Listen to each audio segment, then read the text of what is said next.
ආයුබෝවන් ළමයි. හරි. අපි තවත් අනුමාන ප්‍රශ්නයක් සාකච්ඡා කරමු. දැන් මෙතන තියෙනවා සුළු කරන්න 6xy බෙදන්න කියනවා 4න්. එයා බෙදීම 18යි y බෙදීම 8. right. 6xy. හරි. 6xy බෙදීම 4. එයාව අපි එහෙම තියාගමු. හරි. දැන් මේ බෙදීම පුතේ ගුණ කිරීමක් බවට පත් වෙනවා. උඩයි යටයි මාරු වෙනවා. මෙයා උඩට යනවා, මෙයා පහළට එනවා. කියන්නේ 8 උඩට යනවා.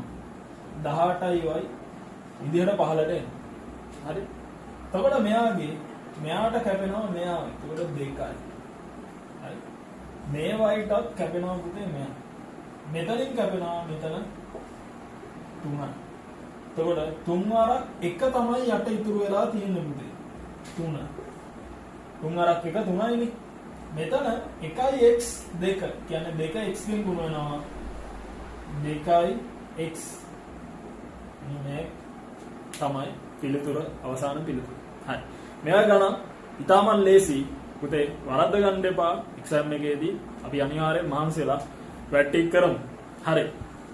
තවත් ඉස්සරහට තව ගණන් හදනවා අපි. දැන් අපි මුලින් ඉඳන්ම අර ලේසි ගණන් ටික හදාගමු. හරිද? ඊට පස්සේ අමාරු ගණන් ටික අපි වෙන වෙනම ටික ටික හදන්න පටන් ගමු. හරි. ඉස්සල්ලාම අපිට ලේසියෙන් කඩා ගන්න පුළුවන් ලකුණු ටික කඩා ගන්න ඕනේ. හරි.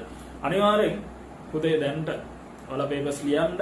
ඊට පුතේ මහන්සි වෙලා යන් ප්‍රැක්ටිස් කරගමු. අපි එහෙනම් ඊළඟ වීඩියෝ එකේ හම්බ වෙමු. ජය වේවා.